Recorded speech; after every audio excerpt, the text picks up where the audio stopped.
안녕하세요. 오늘은 그 면책 신청에 대한 법원의 심리 세 번째 시간으로 면책 불허가 사유를 알아보겠습니다. 이게 가장 중요하죠. 이것 때문에 여기까지 온 거죠. 법 제564조 제1항에서 면책 불허가 사유를 열거했는데 행위에 따라 세 가지를 나눌 수 있다고 합니다. 첫째는 채무자가 의도적으로 채권자를 해하는 행위입니다. 여기에는 법 564조 제1항 제1호 여러분들이 이 법률 규정에 대해서는 굳이 신경 안 쓰셔도 돼요. 그냥 그 행위 유형만 정확하게 머릿속에 박혀 있으면 됩니다. 법 564조 제1항 제1호 전단에서 규정하는 법 제656조의 사기파산죄, 이게 좀 복잡하게 돼 있어요. 651조의 과태파산죄 해당 사유와 법 564조 제1항 제2호 이게 속이거나 감추고 한 신용거래, 제3호 허위 채권자 목록 등이 제출 또는 재산 상태에 관한 허위 진술, 6호 과다한 낭비, 도박, 기타 사행행위에 규정하는 사유가 속합니다. 이게 채권자가 의도적으로 채권자를 해하는 행위입니다. 둘째는 채무자가 법상 의무이행을 태만히 하고 절차의 진행을 방해하는 행위입니다. 이에 해당하는 것으로 법 564조 제1항 1호 후단에서 규정하고 있는 법 653조의 구인불응죄, 법 제656조의 파산등매죄, 법 제658조의 설명의무 위반죄 해당 사유와 법 제564조 제1항 5호 법이 정한 의무 위반에 규정하는 사유가 있습니다. 여기서 주로 이제 관제인한테 문제되는 게 설명의무 위반이죠. 셋째는 면책제도를 원만히 운영하고 남용을 방지하기 위하여 정책적으로 규정한 564조 제1항 제4호 소정기간 이내에 면책받은 사실, 회생은 5년, 파산으로 면책받은 경우는 7년 이내에 면책 불허가 사유를 하고 있습니다.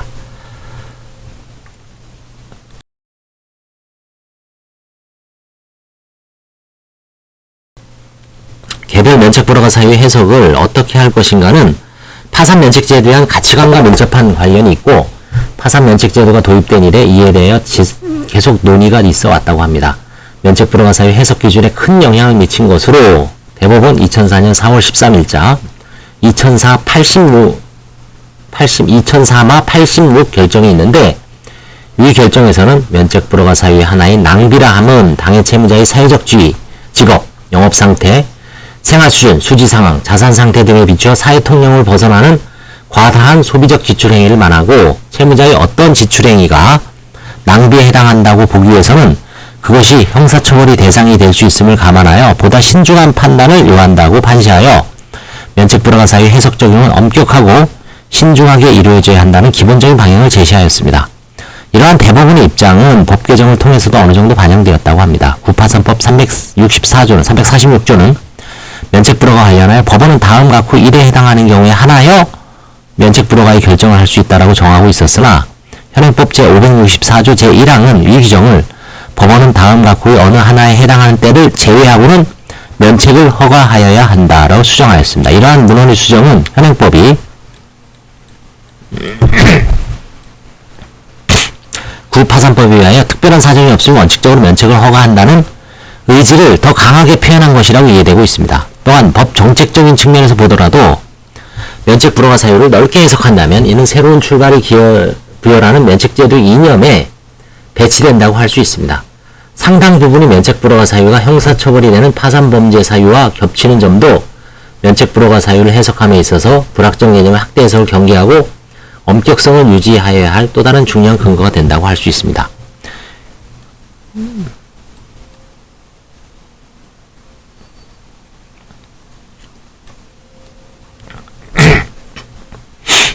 우리가 이제 재형법정주의를 배우죠. 형사에서는 재형법정주의, 유추해석이 금지. 그래서 그 면책 불허가 사유를 해석함에 있어서는 명확하게 해석을 해야 된다는 취지죠. 이러한 대법원 판례 입장, 법 개정의 취지 및 법 정책적인 측면 등 재반 사정을 종합해 볼 때 아래의 각 면책 불허가 사유를 해석 적용할 때는 엄격하고 신중한 입장을 취하는 것이 바람직하다고 합니다. 면책 불허가 사유의 판단이 중요한 이유는 면책제도의 합헌성에 있어서 중요한 근거가 되기 때문입니다. 즉 일정한 사유에 의한 면책 불허가는 면책을 통한 재산권 제한과 평등의 원칙 제한이 합리적 근거가 되므로 그 기능을 제대로 수행하고 있는지 확인이 필요합니다. 아울러 면책 불허가 사유를 어느 정도 신중하고 엄격하게 해석하는가에 의하여 면책의 범위가 결정된다는 점에서도 그 중요성이 있습니다.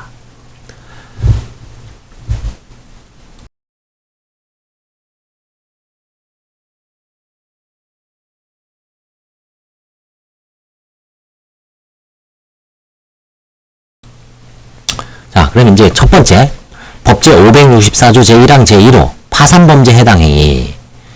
채무자에게 650조, 651조, 653조, 656조 또는 658조의 제에 해당하는 행위가 있다고 인정된 때는 면책을 허가하지 않을 수 있습니다.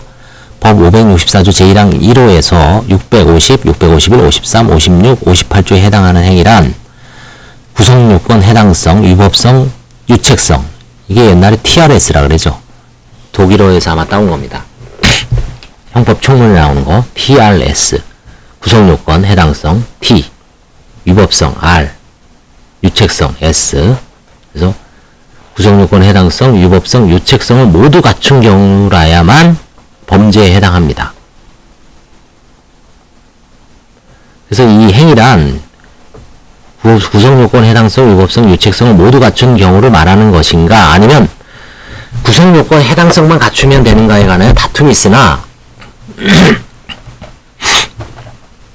일반적인 견해는 구성요건, 해당성만 갖추면 충분하고 형법상 위법성 조각사유나 책임 조각사유가 있는 경우에는 면체량 면책의 단계에서 고려하면 족하다고 보고 있습니다.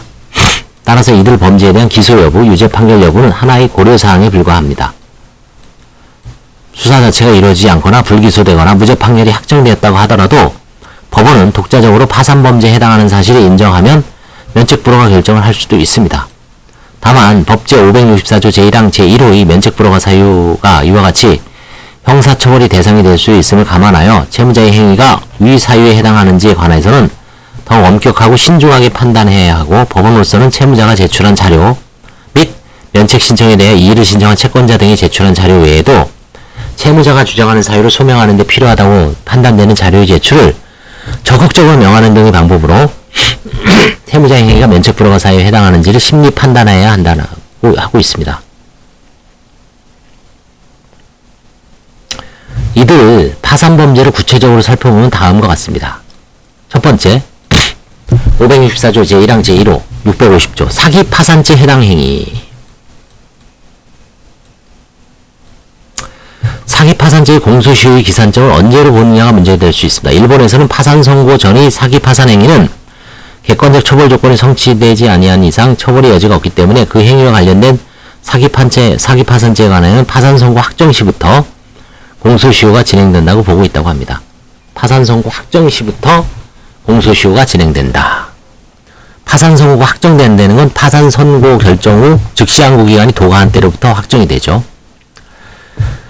제650조 사기 파산죄는 총 채권자의 이익을 보호함으로써 파산 절차의 적정한 실현을 도모하기 위한 것입니다.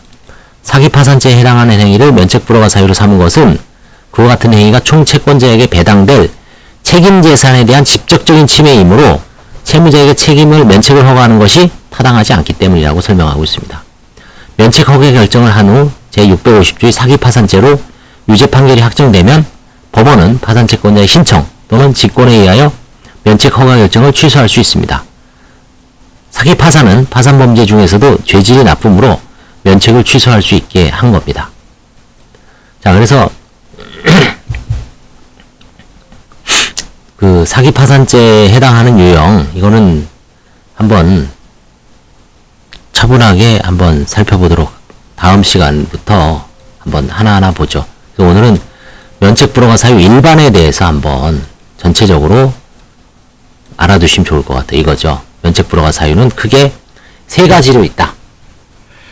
채무자가 의도적으로 채권자를 해하는 행위. 이건 이제 주로 뭐 신용거래, 속이관 신용거래, 사기파산죄, 과태파산죄, 속이관 신용거래, 허위 채권자번호, 허위 재산상태 제출, 과다한 낭비 또는 도박. 그 다음에 두 번째는 설명의무 위반죄, 구인불응죄, 파산증례죄.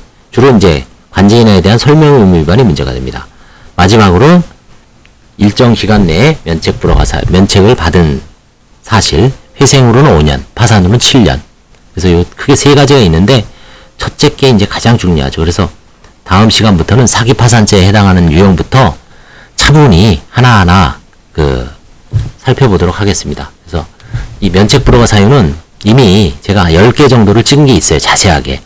그것도 텍스트로 되어 있는데, 오늘부터 이제 하는 거는 이건 교과서입니다. 정통 바이블이니까 문구 하나하나 좀 찬찬히 읽어보겠습니다. 판례도 좀 보고 각주도 좀 보면서 차분히 한번 설명하도록 하겠습니다. 오늘은 면책 불허화 사유 일반론에 대해서 한번 개관을 했다라고 보시고 다음 시간부터 사기파산죄에 해당하는 유형부터 살펴보도록 하겠습니다. 감사합니다.